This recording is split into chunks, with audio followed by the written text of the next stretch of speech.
So if you guys want to know how to speed run the Storm King, this is the current strat we're running with. He's for whatever reason stone based, and hardware does the most damage to stone. There's a phase during the attack where we have to attack his horns, and that is the longest part of the game we have control over.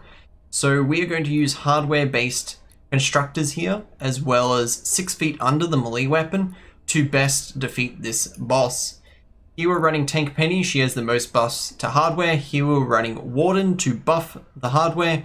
And finally we're running Trailblazer. Trailblazer increases movement speed. Also on top of this, you're going to want to have one person in the group running Special Forces. So this run is going to be me running Special Forces. If I can ever find Special Forces, we will select it. I give me about 10 minutes to find her because, oh my lord. Where on earth is she? There she is. Alright, Special Forces. The reason to take Special Forces is I will Warcry and buff the melee speed of everybody else in the group. So we're going to go in here. The kit we're going to be running with is an Obliterator, 6 feet under, and Bundle Bust. The Obliterator is able to one-shot the crystals with the build that I'm currently running. The Bundle Bust is for the final phase of melting his HP pool down. And lastly, and then very lastly, 6 feet under for killing the horns. Once we all load in, I'll start this little timer and you'll get a rough idea. A par time for this mission is going to be about 5 minutes. 3 minutes of fight time, give or take a little bit, and 1 minute of load in, load out. The best run is in about 1.5 in-game minutes. I've been able to hit about 1:50 a couple times, but you can definitely get better. It's just a lot of RNG. I'd say the par in-game time would be about 3 minutes. Most people should be able to hit under 3 minutes with an organized team. Start this up as soon as we see the boss. I'll start the timer and you'll get a general idea for what this run looks like. When we're actually in the run, we're going to be wanting to shoot the crystals. If we get a crit on the crystals, it will 1 hit. If we don't get a crit, it will be 3 hits. There will be multiple different phases to the boss, but the main phase is going to be our attack phase on the crystals, which we want to clear as quickly as possible. And then the horns, which we're going to want to swap to our melee weapons and damage. I need to remember to Warcry before we get too close. Okay, timer starts. So we can do our damage. So I've got about 20 seconds of downtime here where we're not actually doing much but waiting. And I'm going to go left flank because the left hand crystal and the right hand crystal and his ribcage there are kind of hard to hit. So we normally go 2 in the middle, 1 on each side, or just sort of all hover around, slightly split up. Now the crystal will appear. It's a...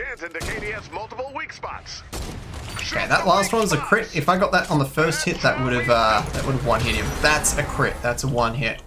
1 more crystal we shoot here, and he'll go into his vulnerable phase where we want to. There we go, double crit. We're going to want to melee the crap out of him.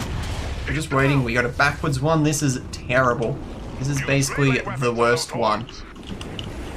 Going backwards is taking us the longest to get to him. And we've lost about 5 or so seconds. Reload on the way back. He's waking up. Just reset for another round. We'll destroy our builds, floors. Wait for this attack phase. After this attack phase, a crystal will spawn. On crit, but someone else critted. Perfect. Nice. Alright, I'm going to reload here, but I don't want to get hit by these. Nice. That was another crit. Perfect. And now he summons minions. And 1 more crystal, and he'll be knocked. Nice. That's how you do it. I want to stand around the team. I didn't get all the teams, so this is not optimal at all. Hit him with your pickaxe. I should have already, while I was running along that ramp, thrown my OP turrets up. And that's done.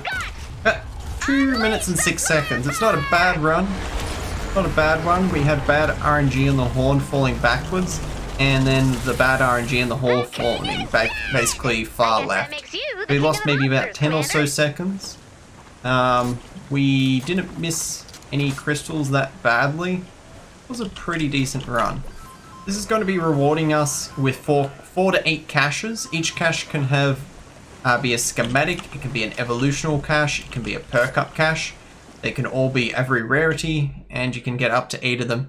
It's also going to be giving us a decent amount of gold and a decent amount of XPs. This right now is probably the best farm the game's ever seen. For about 5 minutes you can get an insane amount of rewards. It's going to be almost one of the best gold farms in the game, and it's definitely going to be the best cash farm in the game. So I'll show you what sort of rewards we get here. And we're running a Sid here. You can run Sid instead of tank. One special forces. If you don't have special forces, Berserker's not too bad either. And again, you're going to want a Warcry to increase that melee speed. Obliterator as your main weapon for the crystals. 6 feet under is one of the best weapons for the horns, and then Bundle Bus to actually finish off the boss. You get the rewards here, about 14,000 Survivor XP, about 100 gold, and the 4 to 8 caches. Definitely one of the best grinds in the game ever, and right now. Cool. Nice, that was actually a really good run too.